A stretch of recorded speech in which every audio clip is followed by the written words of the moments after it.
নমস্কার বন্ধুরা, আশা করি সকলেই ভালো আছেন। যারা লাউ চাষ করছেন তো তাদের জন্য এই ভিডিওটা অত্যন্ত গুরুত্বপূর্ণ, কারণ লাউয়ের ফলন যদি বৃদ্ধি করতে চান সেক্ষেত্রে কিন্তু আপনারা এই আধুনিক পদ্ধতিতে চাষ করলে কিন্তু আপনার লাউয়ের ফলন 2 থেকে 3 গুণ এবং কি 5 গুণ পর্যন্ত বাড়িয়ে নিতে পারেন। তো আজকের এই ভিডিওতে আমি আলোচনা করব আপনারা লাউ চাষের ফলন কিভাবে বৃদ্ধি করতে পারেন। তো আমরা হামেশায় সাধারণত যারা চাষ করি সনাতন পদ্ধতিতে তারা কিন্তু এই লাউ গাছের কাটিং সম্পর্কে আপনারা বিস্তারিতভাবে অনেকেই অনেক রকম ভিডিও করে, কিন্তু আপনার প্রজেক্টে এসে আপনার কিন্তু ওই সঠিকভাবে অনেকেই উপস্থাপন করতে পারে না। তো আমি যেটা করছি, আমি যা অ্যাপ্লাই করছি সেগুলো আপনাদের কাছে তুলে ধরার চেষ্টা করছি। তো এখানে দেখেন, আমি এখানে লাউ চাষ করছি। এটা যে লাউ গাছটা দেখতে পাচ্ছেন, এটা কিন্তু 1G ব্রাঞ্চ। হ্যাঁ, এটা 1G ব্রাঞ্চ। এটার থেকে যে শাখা প্রশাখা বের হবে, এই যে এইখান থেকে যেমন এই যে এইটা বের হয়েছে, এটা কিন্তু 2G ব্রাঞ্চ বলে। তো আমি যখন 1G ব্রাঞ্চ কাটিং করে দেব তখন কিন্তু সেখান থেকে 2G ব্রাঞ্চ অসংখ্য বেরোবে, মানে প্রত্যেকটা ডগায় থেকে যে আপনার কুশিগুলা বেরোবে ওটাই কিন্তু মানে 20% আপনার লাউ চলে আসবে।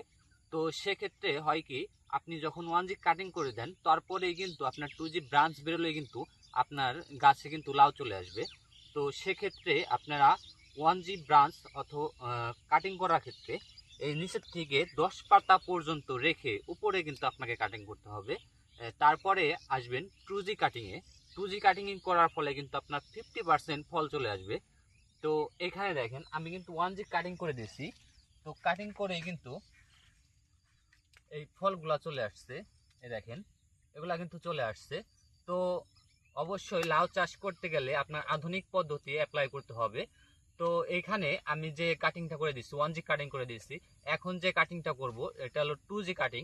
মানে এই 1G ব্রাঞ্চ থেকে যে ব্রাঞ্চটা বেরোয়েছে তারপরে যে ব্রাঞ্চটা বেরোবে ওটাই কিন্তু কাটিং করে দিলে কিন্তু 2G কাটিং হয়ে যাবে। এবং কি মানুষ 3G 4G পর্যন্ত কাটিং করে থাকে। তো মানে যত শাখা হবে তত আপনার ফলন বেশি হবে। শাখার থেকে যে ব্রাঞ্চগুলো বেরোবে ওই ব্রাঞ্চগুলাই কিন্তু ফলন বেশি আসে। তো এইখানে এই যে লাউটা দেখতে পাচ্ছেন এটা কিন্তু 1G কাটিং করার পরে আসছে। আপনার 1G কাটিং এর পরে কিন্তু আপনার ফল ধরা শুরু করবে। 1G কাটিং থেকে আপনি যখন 2G কাটিং এ চলে যাবেন তখন কিন্তু আপনার 50% স্ত্রী ফুল এবং কি 50% পুরুষ ফুল থাকবে। তো ভিডিওটা আপনারা যাদের প্রয়োজন তারা কিন্তু সম্পূর্ণ ভিডিওটা দেখার চেষ্টা করবেন, কারণ আমি এই ভিডিওতে আমি সম্পূর্ণ বিস্তারিত মানে তুলে ধরার চেষ্টা করব। তো এইখানে আমি আপনাদের এই দিকে দেখাবো যে এইদিকে দেখেন 1G কাটিং করার পরে কিন্তু এই ফলগুলা এত সুন্দরভাবে চলে আসছে, এগুলা কিন্তু একটা মিস হবে না। কারণ এখানে আপনার ছত্রাকের আক্রমণ থাকে, সেজন্য আপনারা ছত্রাকনাশক স্প্রে করবেন। এবং কি একটা লেদা পোকা থাকে, সেজন্য কিন্তু আপনারা ইমিডাক্লোরোপিড গ্রুপের যে কোনো একটা কীটনাশক, বিভিন্ন কোম্পানির পাওয়া যায়, আপনারা যে কোনো একটা কীটনাশক ব্যবহার করতে পারেন ইমিডাক্লোরোপিড গ্রুপের। তো সেক্ষেত্রে হয় আপনার এই পোকাগুলোর আক্রমণ থেকে আপনারা রক্ষা পেতে পারেন। এবং কি সেক্ষেত্রে আপনার ফলনটা বৃদ্ধি পাবে এবং কি লাউয়ের যে স্ত্রী ফুল আছে সেগুলো কিন্তু মিস অনেকটাই কমে যাবে। তো আধুনিক পদ্ধতি অ্যাপ্লাই করলেই কিন্তু আপনার ফলন বৃদ্ধি হবে এবং কি আপনি কৃষিতে এসে কিন্তু লাভবান হতে পারবেন।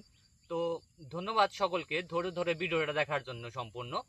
তো আশা করি সকলেই ভালো থাকবেন এবং কি আধুনিক পদ্ধতি ব্যবহার করে অধিক ফলন ঘরে তুলবেন, অধিক প্রফিট ঘরে তুলবেন। ধন্যবাদ সকলকে।